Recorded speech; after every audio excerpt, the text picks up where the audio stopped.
கொடுக்கிறவ உயர்ந்த சாதி, தனக்கு தனக்கென்று பதுக்கி ஒதுக்குற கஞ்ச பிசுனா இருக்கான் அவன் தாண்டா இளி மகன் கீழ் சாதின்ட்டான். இருட்டறையில் உள்ளதாடா உலகம், சாதி இருக்கின்றது என்பானும் இருக்கின்றானேங்கிறான்.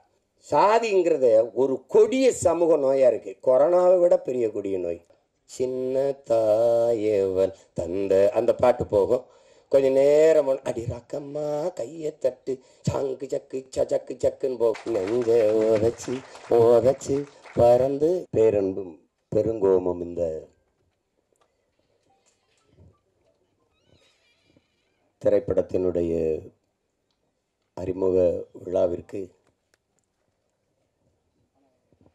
வருகை தந்து வாழ்த்தி சென்றிருக்கிற அன்பிற்கும் பாசத்திற்கும் உரிய அப்பா எஸ்.ஏ. சந்திரசேகர் அவர்களுக்கும், மதிப்பிற்குரிய அண்ணன் ஆர்.வி. உதயகுமார் அவர்களுக்கும், இங்கே அமர்ந்திருக்கிற என்ன அன்பிற்கினிய தம்பிகள் வசந்தபாலன், தம்பி சுசீந்திரன், தம்பி கண்ணன் அவர்கள், என்னுடைய குரு சித்ரா லட்சுமணன் அவர்கள், தம்பி கரு பழனியப்பன், எண்ணற்ற படைப்பாளிகள், அந்த வரிசையில் இப்போது தம்பி சிவபராஸ் அவர்களும் இணைந்திருக்கிறார். இங்கே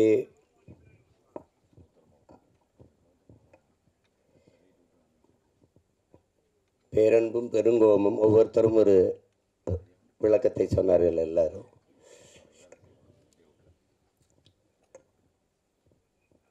பெருங்கோபத்தினுடைய பிறப்பிடமே இந்த பேரன்பு தான். நான் என்னுடைய தம்பி படத்தை எடுக்கும்போது தம்பி என்று தலைப்பு வச்சுட்டு கீழே தலைப்பு எழுத்தா பேரன்பும் பெருங்கோபமும் கொண்டவன் என்று போட்டிருந்தேன். அதில் இது தம்பிங்கிறது எங்கள் தலைவரை தான் குறிப்பிட்டு எடுத்தேன்னு எல்லாருக்கும் தெரியும். அதில் அது பேரன்பும் பெருங்கோபமும் கொண்டவன் அப்படின்னு போட்டேன். அது ஏன் பேரன்பு? அவருடைய பேரன்பு, தன் இனத்தின் மீது இருந்த பேரன்பு, அந்த இனம் அழித்து ஒழிக்கப்படும் போது அதை காக்க வேண்டிய பெருங்கோபத்திற்கு அவர் ஆளாயிட்டார். இங்கே பாரதியினுடைய பெருங்கோபம், அந்த ஆவேசமான கவிதை வீச்சுக்கு காரணம் அவன் இந்த மண்ணை மக்களை நேசித்த வச்சிருந்த காதல் தான் காரணம். அப்படி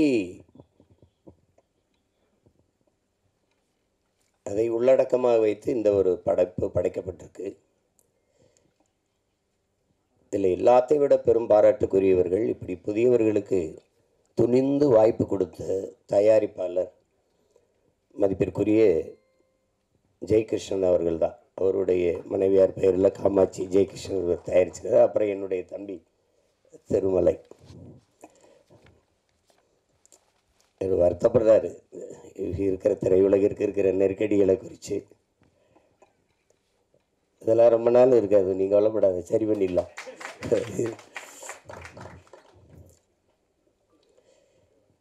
அதில் புதியவர்களுக்கு வாய்ப்பு கொடுக்க துணிஞ்சு வாய்ப்பு கொடுக்கறதுங்கிறது அது ஒரு பெரிய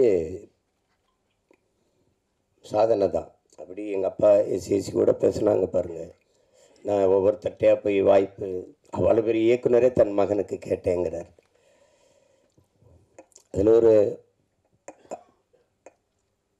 அழகி படம் எல்லாரும் பார்த்தாராய்ச்சும், தேவையானவங்களை கூட குறிப்பிட்டு பேசுனாங்க. அந்த படத்தை நம்மளால எடுத்துட்டாப்ல. அவர் ஒளிப்பதிவாளர் வந்து படம்.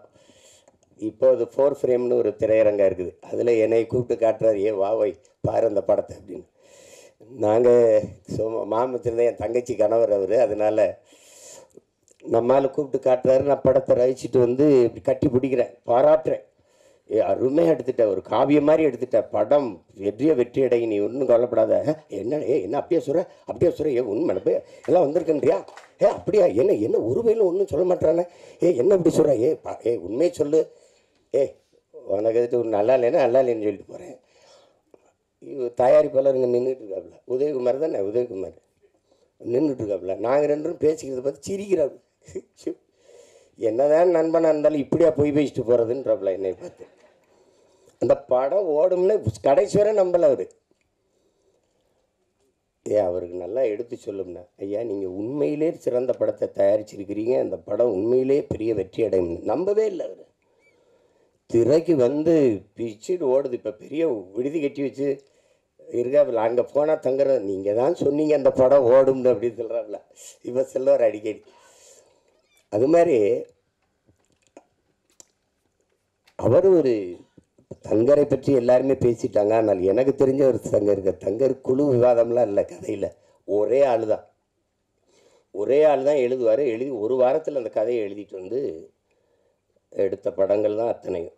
பள்ளிக்கூடத்தில் அது முதல்ல ஏவிஎம் படப்பிடிப்பு நிலையத்தில் நானும் சேரனும் தங்கரும் 3 பேர் உட்காந்து பேசுகிறோம். 3 பேர் சேர்ந்து செய்யலான்ட்டு. அதில் எங்கால இதில் கோவத்தில் சேரன் அடிக்க மாட்டேன்ட்டால. அப்புறம் தான் நரேன் வந்தார். அது செஞ்சோம். அதில் ரொம்ப அழகான எழுத்தாளர். ஒரு ஒவ்வொன்றும் அவருடைய காவியம் போல் அவர் எழுதக்கூடிய ஒரு எழுத்தாளர்.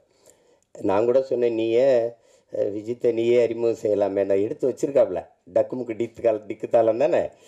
அவன் தான் முதல்ல அந்த படம் வேணாம், இந்த படம் வரட்டுன்ட்டான் விஜித்து. அது விஜித்து மேலே எனக்கு நம்பிக்கை இருக்குது. அதை விட எனக்கு எங்கால தங்கர் பச்சா மேலே நம்பிக்கை இருக்குது. அவள் எதையாவது எழுதி ஆகச்சிறந்த ஒரு காவிய படைப்பாக தந்தாவது விஜித்தை நிறுத்திடுவான். அதில் எனக்கு வந்து அசாத்திய நம்பிக்கை இருக்குது.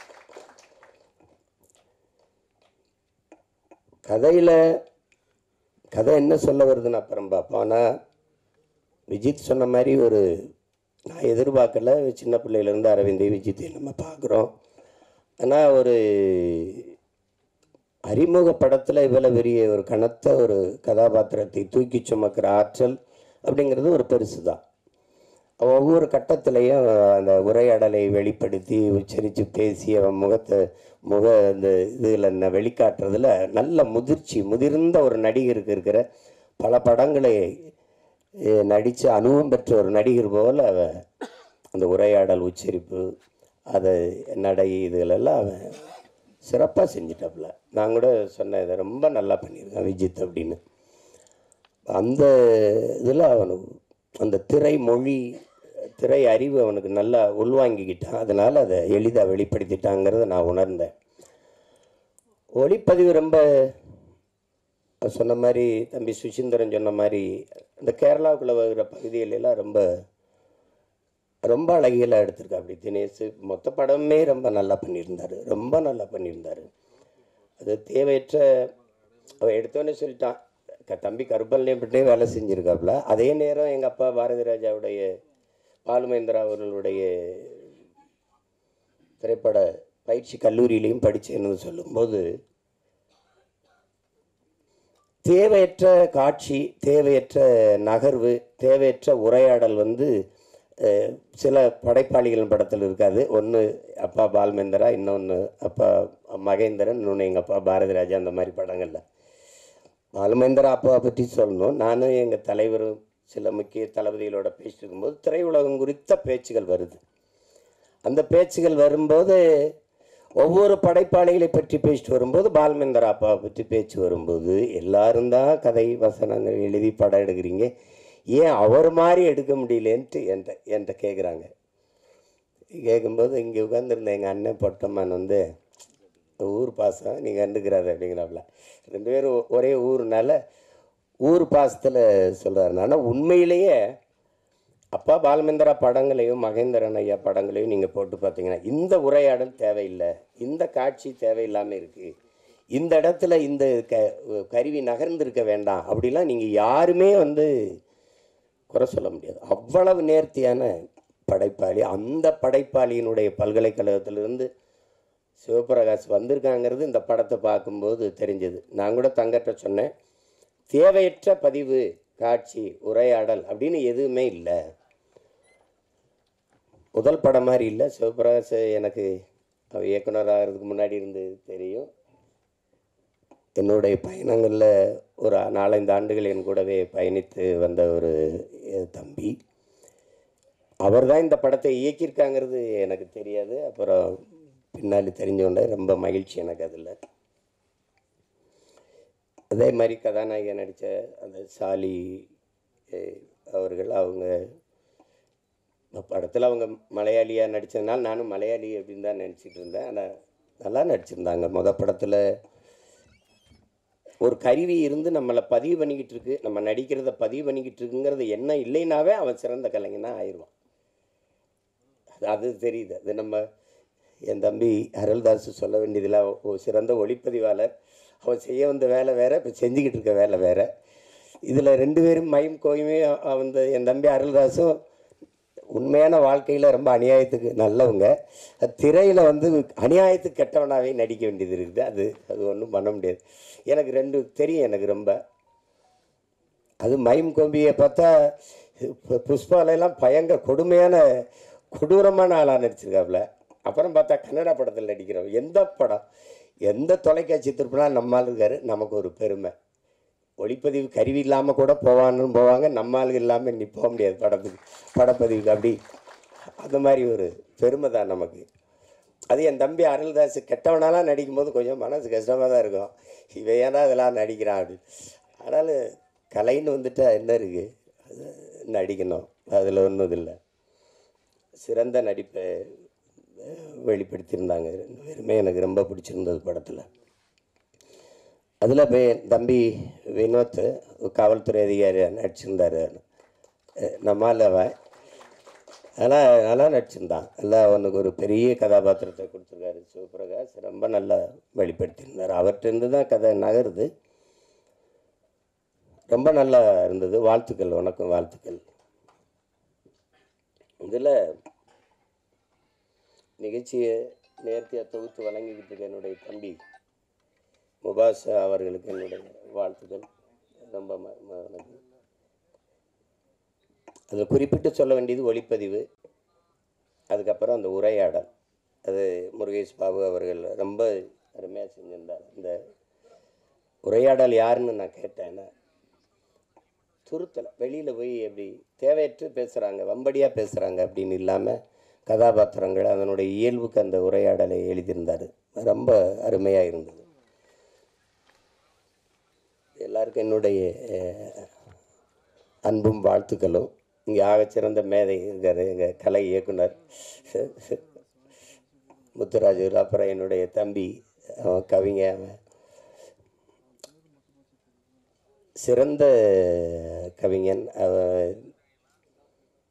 அவன் எழுதிய பாடல்கள், அதில் அவர் சொன்ன ஒரு ஐயா விஜயகாந்தை பற்றி சொல்லும்போது சரிதான், தமிழன் இவன் தான் தமிழன். அந்த பாட்டு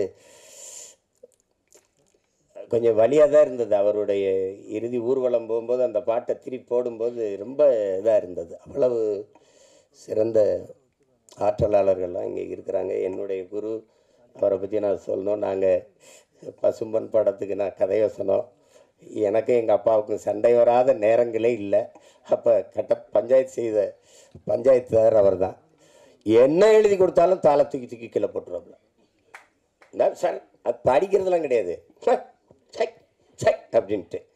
நான் ஒன்றும் இல்லை, பதறதில்லை, எடுத்து பொறிக்க அப்படியே வச்சுருப்பேன், போய் உட்காந்துருவேன். எல்லோரும் பெரிய பெரிய நடிகர்கள், நான் நீண்டு பையன், ஒரு பேட செட்டு இரும்படிக்கிட்டு சின்ன பையன் உட்காந்துருப்பேன்.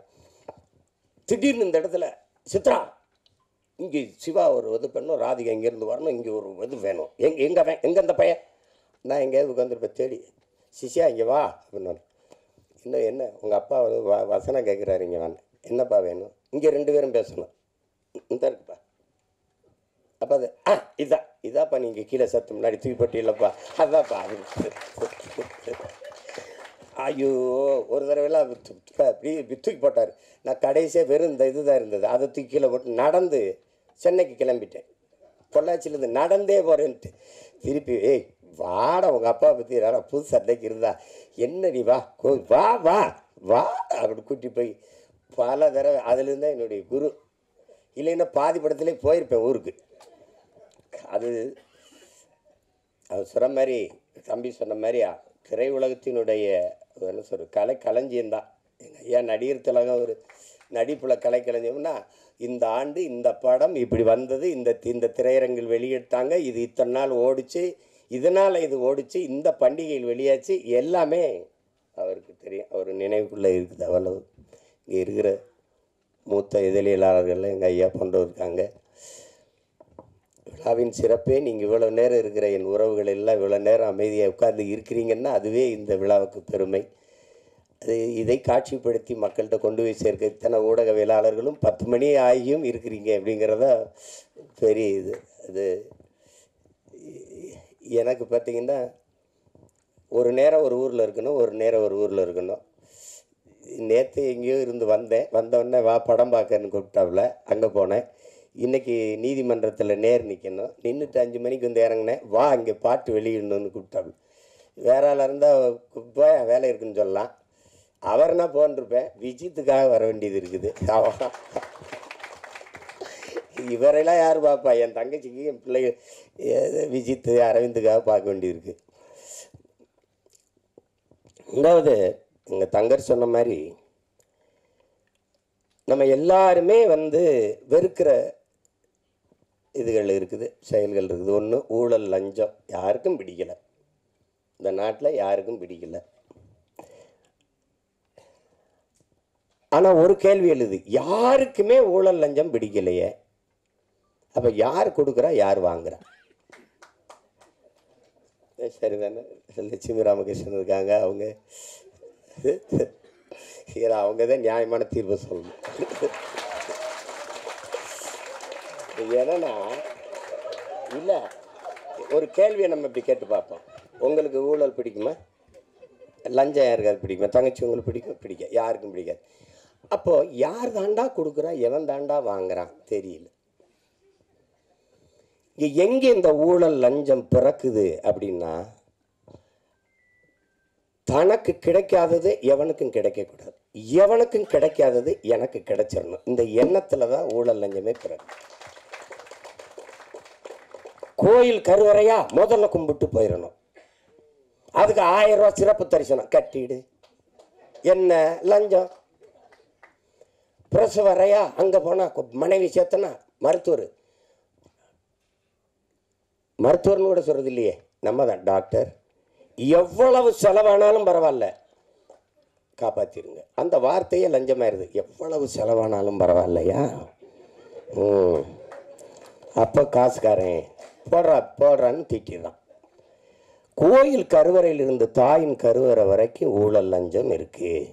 ஒரு மருத்துவக் கல்லூரியில் படிக்க போனோன்னா 10 இடம் தான் இருக்குது, ஆனால் 100 பேர் காத்திருக்கான்னா அவனுக்கு கிடைக்காத இடம் எனக்கு கிடைக்கணும்னா ஒரு இடம் 1 கோடின்னா கட்ட தயாராக இருக்கான். அங்கே யாருக்கும் கிடைக்காதது எனக்கு கிடைக்கணுங்கிற அந்த எண்ணத்தில் பிறந்துருது இந்த ஊழல் லஞ்சம்.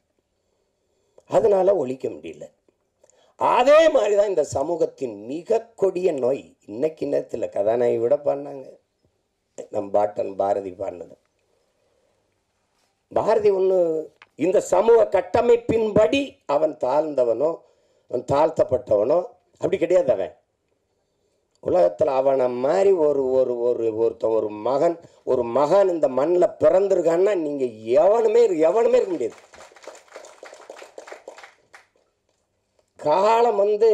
காலம் பல கவிஞர்களை உருவாக்கி இருக்குது அன்பிற்குரியவர்களே. காலத்தை உருவாக்கிய ஒரு பாவலன் உண்டென்றால் உலகத்தில் நம் பாட்டன் பாரதி தான். நாடு சுதந்திரம் அடையல 1921 செத்து போயிட்டான் பாரதி. 47 விடுதலை அடைகிற. ஆனால் ஆடுவோமே, பல்லு பாடுவோமே, ஆனந்த சுதந்திரம் அடைந்து விட்டோம் என்று அவன் அடைஞ்சிட்டான் சுதந்திரத்தை. நீ மாநிலம் பிரிப்பாய் நினைச்சானா?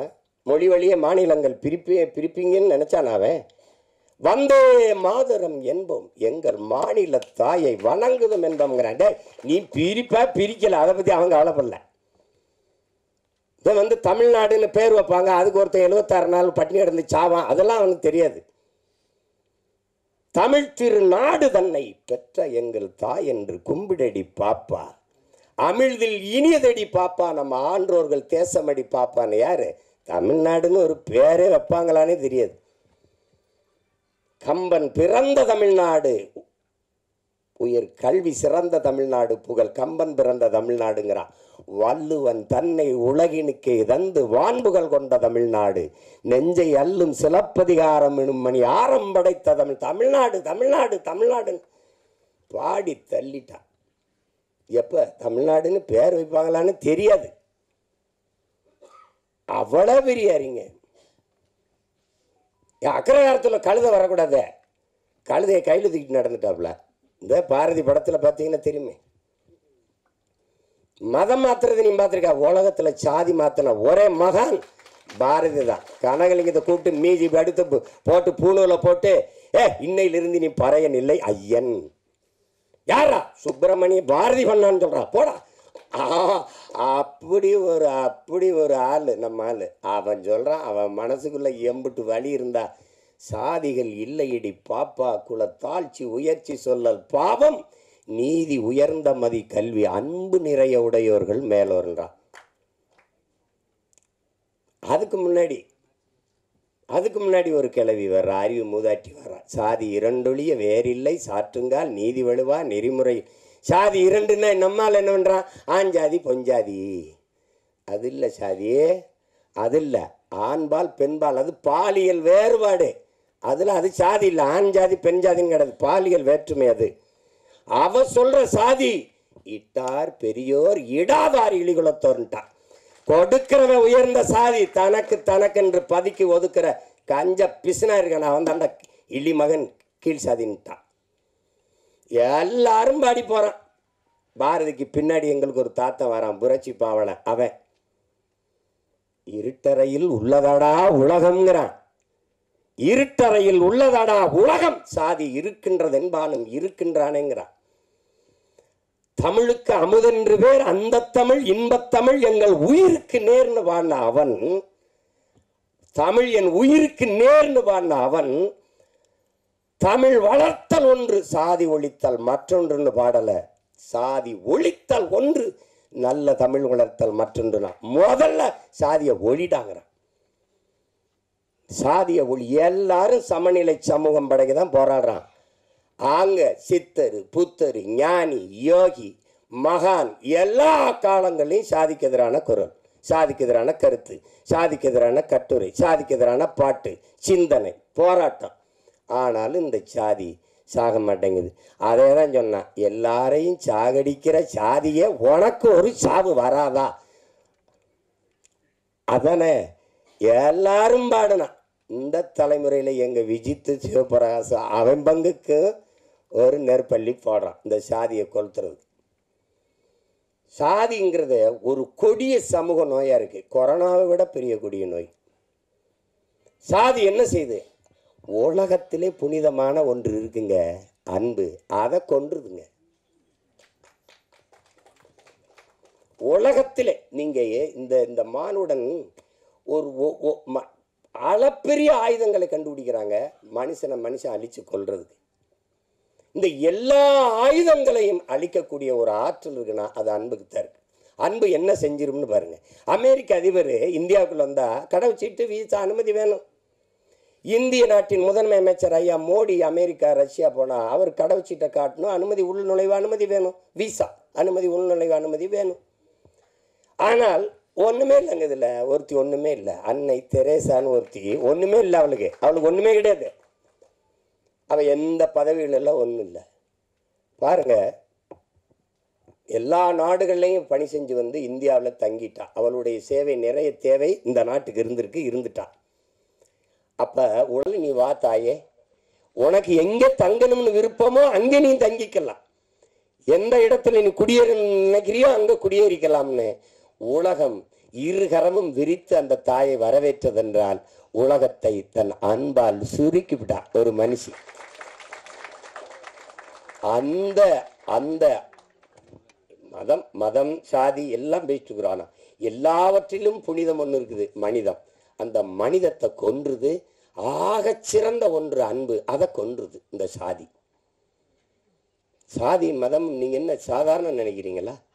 கல் சாராயம், இந்த கஞ்சா அவினு கொக்கைன்னு இந்த இதெல்லாம் இருக்குல்ல, அது போட்டால் தான் புதையிரும். சாதி மதம் சொன்னா ஏறிடும்ன்றான். இந்த மார்க்ஸை விடவா ஒரு மேதை இருக்கான் அந்த நாட்டில். 2000 ஆண்டுகளில் இவனை இவனை போல ஒரு சிந்தனையால இன்னும் பிறக்கலன்றா. அவனே சொல்றான் மதமுறை அப்படின்னு சொன்னா ஏறிடுன்றான். மற்ற போதையெல்லாம் படுத்து தூங்கினா இறங்கிரும். சாதி மத போதை ஏறிச்சுன்னா செத்து பாடையில போனாலும் ஏறாது. ஏன்னா தனி சுடுகாடு அவனுக்கு. செத்தாலும் ஆறுமுக கவுண்டர் சுப்பிரமணிய நாடார்னு எழுதி வைப்பானா இல்லையா? கல்லறை இல்லை, செத்தாலும் போகாது. இந்த சாதி ஒரு சமூக நோய். குறிப்பா எங்களுக்கு தமிழ் தேசியர்களுக்கு பெருநோய்.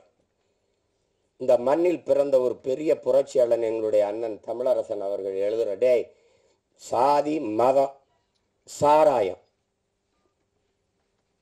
இது மூணு தமிழ் தேசிய அரசியலின் மிகப்பெரிய பகைவங்கிறது. மது மதம் சாதி போதை இருக்க பெரிய கொடிய நோய்டாங்கிறது. அது என்ன சொல்ல? இப்ப தேர்தலில் நம்ம வேலை செஞ்சு போவேன் எல்லாம் சரின்னு விடும். என்னதானாலும் நம்ம சாதியை விட்டு கொடுக்க முடியாதுலன்றான். அவனுக்கு மொழி செத்துச்சு கவலைப்பட மாட்டான். அவனுக்கு இனம் செத்துருச்சு கவலைப்பட மாட்டான். ஆறு செத்துருச்சு கவலைப்பட மாட்டான். மலை களவு போகுது கவலைப்பட மாட்டான். வளம் திருடு போகுது கவலைப்பட மாட்டான். உரிமை பறி போகுது கவலைப்பட மாட்டான். எது செத்தாலும் சரி, தன் சாதி செத்துறக்கூடாது அப்படி நினைக்கிற ஒரு கூட்டத்துக்கிட்ட ரெண்டு காதலர்கள் சிக்கிக்கிட்டா என்ன நிலைமை? அதுதான் கதை. ஒரு பேரன்பை ஒருத்தன் வைக்கிறான், அந்த பேரன்புக்கு பிரச்சனை. அந்த அன்பை சிதைச்சவனை ஒழிக்கணும்னு நினைக்கிறான், பெருங்கோபம். இதுதான் படம். சரிதானே வை? ஆமா ஆமான்டாப்ல. ஏன்னா நீங்க இத பாருங்க, சாதிய இழிவை துடைத்தெறிய போராடாமல் இருப்பதை விட செத்து ஒழிவதே மேலானதுன்னு அண்ணல் அம்பேத்கர் சொன்ன இந்த மொழின்னு இருக்கிற அந்த வலி இருக்குல்ல, அதை நீங்க உணர்ந்துட்டீங்கன்னா நீங்க இந்த நாட்டுல தீண்டாமைங்கிற ஒரு சொல்லே இருக்காது. நீங்க நினைச்சு பாருங்க எவ்வளவு வலி இருந்தான்னா, யாருக்கு அடிமை இல்லை, எனக்கும் யாரும் அடிமை இல்லை. இந்த எண்ண ஓட்டம் தான் இங்க எல்லாருக்கும், இந்த மானுடத்துல எல்லாருக்கும் தேவைப்படுது. இதுதான் இங்க இருக்கிற சிக்கல். இப்ப பாருங்க, என்னரும் மக்களே, சிலர் பாருங்க, என்னரும் மக்களே, இந்த பூமியில பிறந்து தாழ்த்தப்பட்டவர்கள், தீண்டத்தகாதவர்கள் கோயிலுக்குள்ள வரக்கூடாது, குளத்துல குளிக்க கூடாது, தெருவில் நடக்கக்கூடாது, இப்படி இந்த தீண்டாமை இழிவை சுமந்து நீங்க படுகிற இந்த பாடை பார்க்கும்போது என் இதயம் நொறுங்கி ரத்தம் வழிகிறது. இதற்கு நீங்கள் தாயின் கருவறையிலே கலைந்து போயிருக்க கூடாதா அப்படின்னு ஆவேசமா தன்னுடைய வலியை வெளிப்படுத்துறார் அண்ணல் அம்பேத்கர். அததான் தோணுது. எத்தனை வலி, எவ்வளவு வலியின் மொழி அது. இன்னுமா அந்த கொடுமை, இன்னும் தொடருது. அத பாருங்க, பிறப்பின் அடிப்படையில் பேதம் பாராட்டுகிற, உயர்ந்தவன் தாழ்ந்தவன் என்ற பாகுபாடு பாராட்டுகிற இந்த கொடிய நோயை ஒழிக்காத சமநிலை சமூகம் பிறக்காது. இதற்கு என்னைக்கு சொல்றான் பாருங்க, அந்த இதுல படத்துல கூட வருது பாருங்க, நம்முடைய அது குரல் ஒளியில வருது. நம்ம பாவா செல்லத்துறையவர் சொல்றாரு பாருங்க, பிறப்பு ஒக்கும் எல்லா உயிருக்கும்னு வள்ளுவ பெருமகனார் தந்தருளிய மறைமொழியில் எத்தனை ஆண்டுகள், 1000 ஆண்டுகளுக்கு முன்னாடி பாடுறாரு. எத்தனை 1000 ஆண்டுகளுக்கு முன்னாடி பாடுறாரு. அப்ப அந்த காலத்திலேயே இந்த ஏற்றத்தாழ்வு இருந்திருக்குது. பிறப்பு ஒக்கும் எல்லா உயிருக்கும், எல்லா மானுடருக்கும்னு சொல்லவே இல்லை நம் மூதாதை. எல்லா உயிருக்கும் பிறப்பு ஒக்கும். அதுல பிறப்பின் அடிப்படையில் பாகுபாடு, உயர்ந்தவன் தாழ்ந்தவன். இதுல பாரதி ஏன் ஆகச்சிறந்த மானுடன் பாரதி கிட்ட கேட்கப்படுது, எங்க நோய், நாம பிரம்மனின் தலையிலிருந்து பிறந்தோம், சத்திரியன் தோல்ல இருந்து பிறந்தான், வைசியன் தொடையிலிருந்து பிறந்தான், அந்த சூத்திரன் காலில் இருந்து பிறந்தான், இந்த பஞ்சமன் ஒருத்தருக்கான அவன் எதிலங்கானு பிறந்தான்னு பாரதி கிட்ட கேட்கப்படுது. பாரதி அவன் மட்டும்தான்டா அவங்க ஆத்தாளுக்கும் அப்பனுக்கும் பிறந்தான்ட்டான். இன்னும் புரியுதா உங்களுக்கு? சமூகத்து மேல இருந்து அவனுக்கு கோபம் இருக்கு பத்தியில, அந்த கோபம் தான் இந்த பெருங்கோபம். அதை நீங்க அது இழிவை சுமந்து பார்க்கிறவனுக்கு தான் தெரியும். நீங்க இந்த வலி இது மேல்தட்டு மக்களுக்கு ஒன்றும் தெரியாது. அது நாட்டாம பண்ணிட்டு, இது ஒரு போதை, இது ஒரு மன நோய். மனிதனை சக மனிதனை தன்னை போல எலும்பு நரம்பு ரத்தம் சதை பசி உறக்கம் கனவு கண்ணீர் எல்லாம் கொண்ட சக மனிதனை தாழ்ந்தவன் என்று தாழ்த்தி வீழ்த்தி சுகம் காணுகிற ஒரு மனநிலை கொடிய நோய். அது மனநோய்.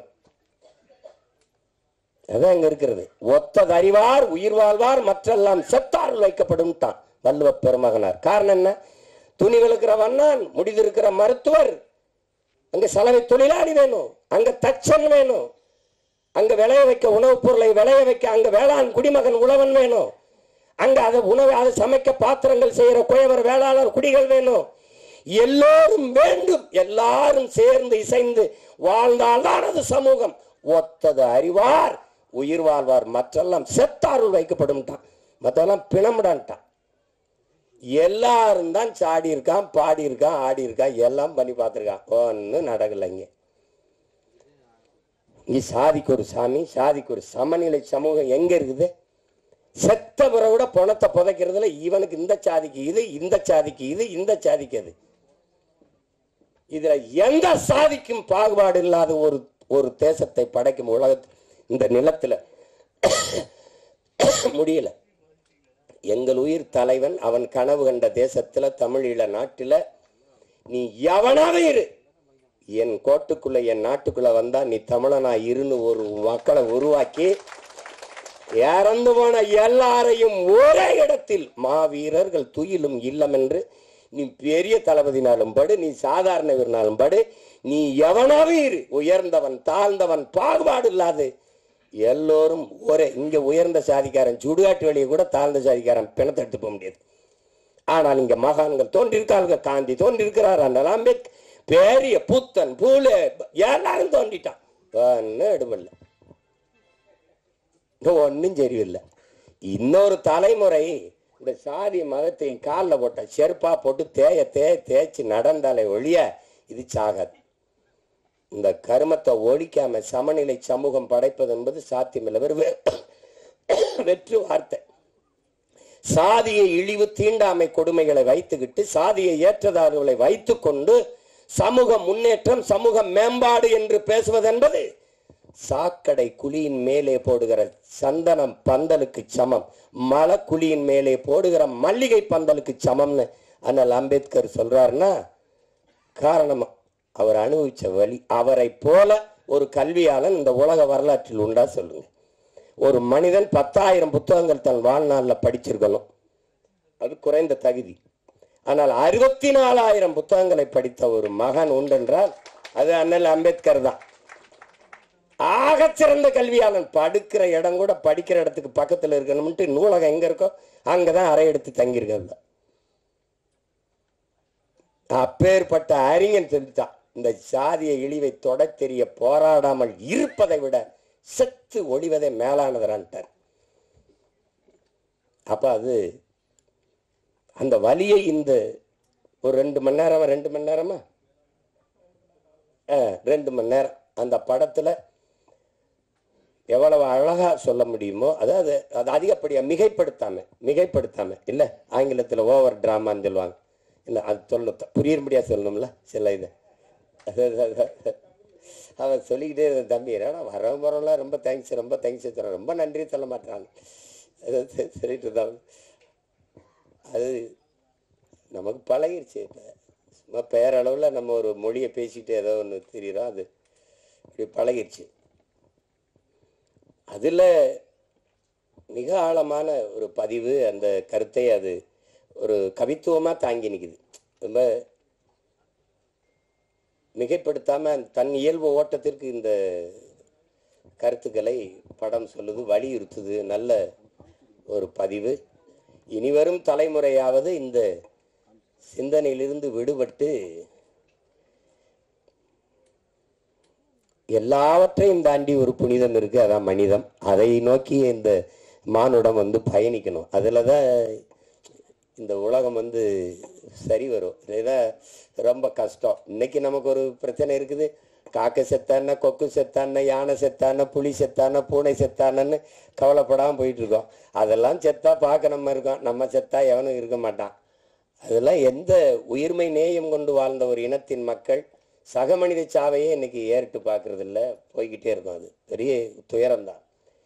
அப்போ இதில் ஒரு சிறந்த படைப்பு. இதில் என்னுடைய தங்கர் அவர்கள் குறிப்பிட்டது மாதிரி பெரிய எங்களுக்கெல்லாம் அந்த வாய்ப்பு கிடைக்கல. நாங்கள் அவருடைய பெரிய அன்பு பிள்ளைகளாக இருந்தும் நான்லாம் முதல் படத்திலேயே அவரோட இணைந்து வேலை செய்யணும்னு நினச்சேன். அந்த வாய்ப்பை பெற முடியல. தங்கர் கூட அழகிலாம் வேலை செஞ்சிட்டார். ஆனால் முதல் படத்திலே தம்பி சிவபிரகாஷுக்கு அந்த வாய்ப்பு கிடைச்சிருக்குது பெருசு. எங்கள் அப்பா இளையராஜா அவர்களோட பணியாற்றுறது. ஒரு இசை ஞானி அப்படின்னு சொல்கிறதெல்லாம் ரொம்ப குறைவு. இது ஏன் அவர் இசை ஞானியாக இருக்கணும்? அறிவு என்பது அறிவது. ஒரு இறைவன்கிட்ட போய் என்ன வேணாலும் கேட்பான் பாருங்க. இந்த தேர்வில் நான் வெற்றி பெற்றணும், எனக்கு அதிக மதிப்பெண்களை கொடுத்துரு, எனக்கு கை காலுக்கு நல்ல சுகத்தை கொடுத்துரு, எனக்கு நிறைய மூளையை கொடுத்துரு, எல்லாம் என்ன கேட்டாலும் கொடுத்துருன்னு நினைக்கிறான் பாருங்க. அப்படி கொடுக்கும்னு நம்பிக்கை உள்ள ஒன்றுக்கு பேர் இறை என்று வச்சோம். நீ என்ன வேணாலும் கேளுங்க தந்துடும். அப்போ இங்கே கிராமத்தில் இப்படி ஒரு பாட்டு போடுவார்.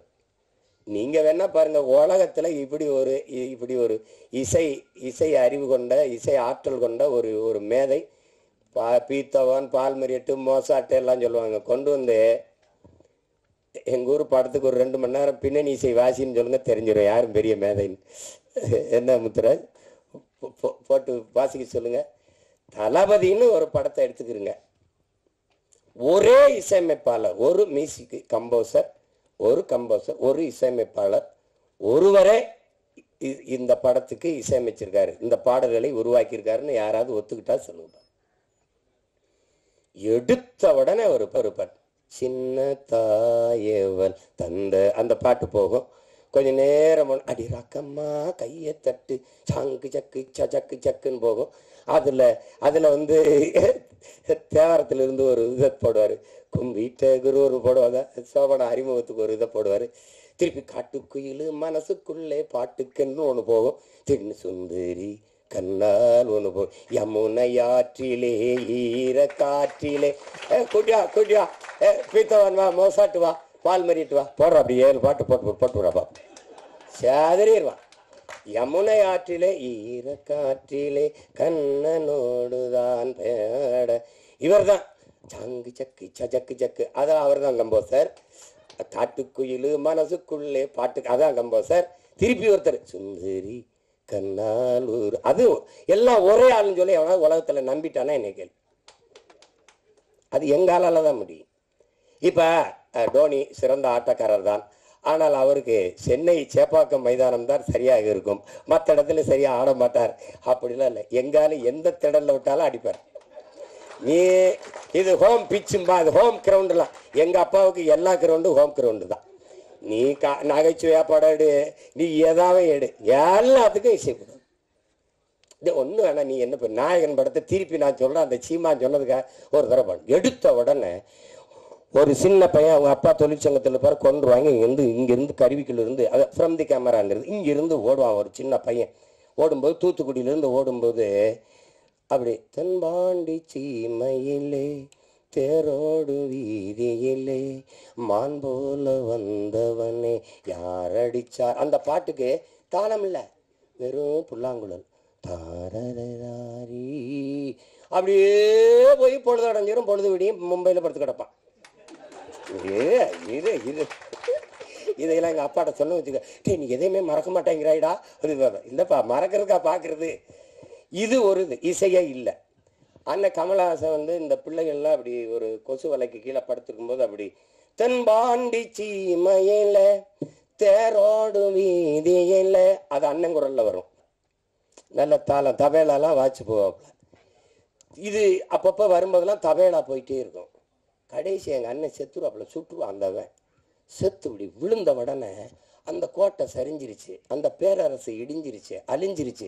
இப்போ தென்பாண்டி சீமையிலே டங் முரசு அதிருது. உலகத்தில் இப்படி ஒரு இசையம்பாலை காட்டுறான். உலகத்தில் இப்படி ஒரு இசையம்பாலை. அவர் ஒரு திரைக்கதை, என்ன ஒரு திரைக்கதை எழுதுறான், வசனம் எழுதுறான். அவர் தனியாக உட்காந்து ஒன்று எழுதிட்டு இருப்பாப்புல. இப்போ நான் சொல்றது உங்களுக்கு இதை மணிரத்னம் ஐயா வந்து சொல்லி வாங்கியிருப்பாருன்னு நினைக்கிறீங்களா? இந்த இடத்துல தவேலா போடுங்க, இந்த இடத்துல வெறும் புல்லாங்குழல்ல போங்க, அங்க வந்து அவர் இருந்து இறந்துட்டார், அவ்வளவுதான், கோட்டையே சரிஞ்சு விழுந்துருச்சு. அப்ப முரசு அதிர்தான், தென்பாண்டி சீமையிலே தேரோடு வீதியிலே இந்த மாதிரி இங்க போய் பாருங்க. அவர் சொல்றதுக்கு என்ன இருக்கு, எத்தனாயிரம் பாட்டு ஒவ்வொன்றும் அப்படித்தான். இதுதான் எங்க இளையராஜா. அதனாலதான் இசை இறைவன், இசையை அருள்வார். இன்னைக்கெல்லாம் ஒரு என்ன நடக்குது, பாட்டுக்கு மெட்டம் வச்சுக்கிட்டு இருக்கோம். அது ஆங்கிலத்தில் கம்போசிங். 4 மாதம் 3 மாதம் 6 மாதம் அது வந்து வரும்போது வரும். எங்கள் தங்கருக்கு விஜித்துன்னு பேர் வந்த மாதிரி வரணும், ஒரு மெட்டு வரணும் இல்லையா, அப்படி வரணும். ஆனால் எங்கால் எப்படி தெரியும்ல, இங்கே இருங்க, காலையில் ஒரு பாடல் மாலையில் ஒரு பாடல் பதிவு பண்ணி அனுப்பிடுவோம்ல. இப்போ சின்ன தம்பி பாடல்லாம் எவ்வளோ புகழ் பெற்ற வெற்றி பாட்டு, எவ்வளோ நேரத்தில் இசையமைச்சு மெட்ட அமைச்சிருப்பாரு நினைக்கிறீங்க? அரை மணி நேரம் தான், அரை மணி நேரம் தான். அடுத்தாலாம் சொல்றதுக்கு இல்லை, நான் தான் இருந்திருக்கேன். நான் எங்கள் அப்பா மணிவண்ணனுடைய இணை இயக்குனர், அவர்கிட்ட பெட்டி வச்சுக்கிட்டு நின்றுக்கிட்டு இருந்தேன் நான். அவர் நின்றுக்கிட்டே இருந்தேன், அவர் கண்டுக்கல. தம்பி அந்த அந்த இடத்துல இந்த பாட்டு ஒன்று பாடி பாடி கட்டி இல்லைடா, அது எப்படி வரும்னு அது சொல்கிறேன் ஐயாட்டா அப்படின்னு. அது இன்னும் இவனை பாட சொல்கிறாரு, நான் பெட்டியோட நிற்கிறேன், நாங்கள் 2 பேரும் தான் போயிருக்கேன். அவர் சொல்கிற என்னது யார், என்னோட எங்கள் அப்பா சொல்கிறார் அசோசியேட் டைரக்டர். நான் ப்ரொடக்ஷன் மேனேஜர் நினச்சேன். அப்படியா, சரி பெட்டி உட்கார், பாடு கேட்டு. நான் ஒரு பாட்டு பாடு, கண்ணில் ஏதோ மின்னல் அடிச்சு, அது எப்படி அந்த இடத்துக்கு சரியாக வரும்? நான் ஒன்று போடுறேன் இரு, நான் போடுறேன். இந்த பாருங்க, நீங்கள்லாம் நம்புங்க ஏங்க, என் குலதெய்வ வீரகாமாகாளி ஆணையா சொல்கிறேங்க, சத்தியமாக இந்த பாருங்க, இப்படி போடுறாப்புலுங்க, இப்படி போடுறாப்புல, இவ்வளோதாங்க. இந்த கை இங்கே போயிருக்கு, கை இப்படி அமுக்காது. மயில் இறகால வருடுன்னு அப்படி இருக்கும், அப்படி மெதுவாக அப்படி வருடும் அப்படிங்க. அந்த கட்டையை விரலை வச்சு கொஞ்சம் இப்படி வந்துட்டு, சங்கிலிய போட்டோம் தங்க கிளிக்கு சங்கிலி தான் போடணுமே. இந்த படத்துல பூராமே அவர் தான் எழுதியிருக்காரு, பாட்டு பூரா எழுதியிருக்க முடியாது, அப்படியே பாடியிருப்பாரு. சரிதானே சூப்பரா, அப்படியே பாடுவாருங்க.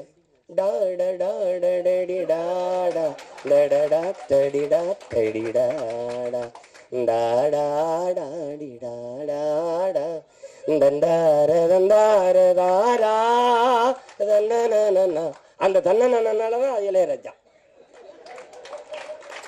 இப்ப இங்க பாருங்க, மாலை நேர பூங்காத்து வீசும் அந்த மாந்தோப்பு உன்னோட உக்காந்து நாம் பேச, அது வரைக்கும் நல்ல இடம்தான்.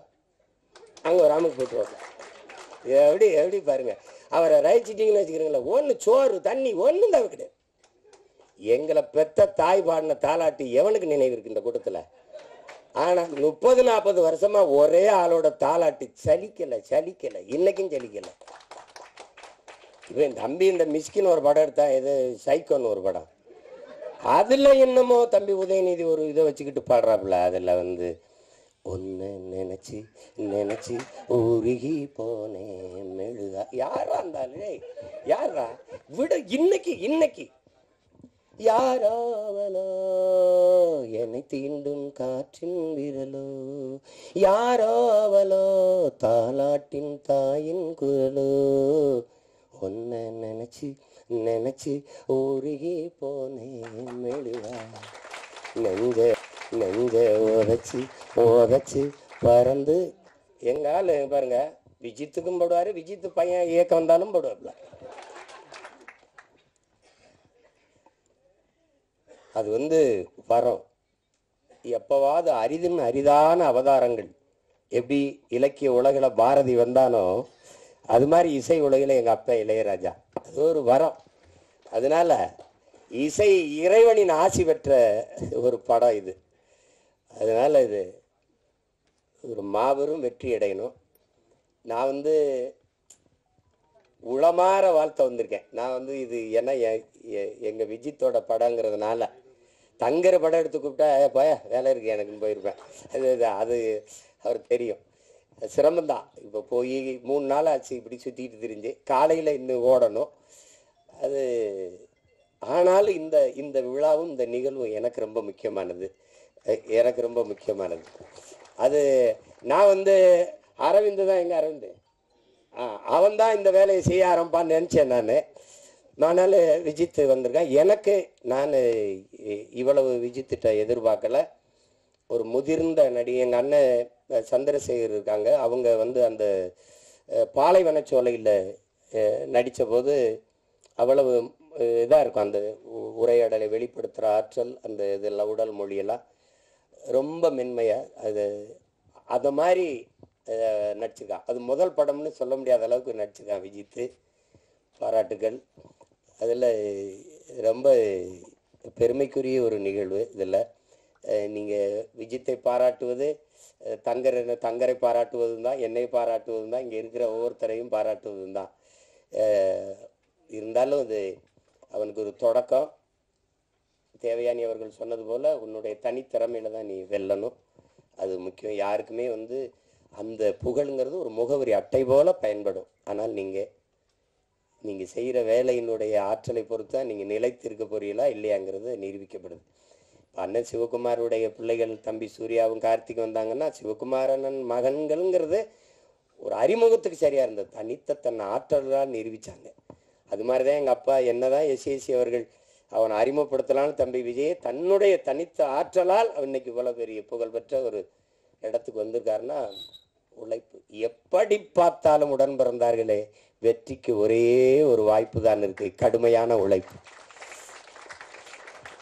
அதை தவிர எல்லா வேதனைக்கும் ஒரே ஒரு மருந்து தான் சாதனை. சாதனையை எப்படி தொட முடியும்? வெற்றியின் மூலமா. வெற்றியை எப்படி அடைய முடியும்? கடுமையான உழைப்பின் மூலமா.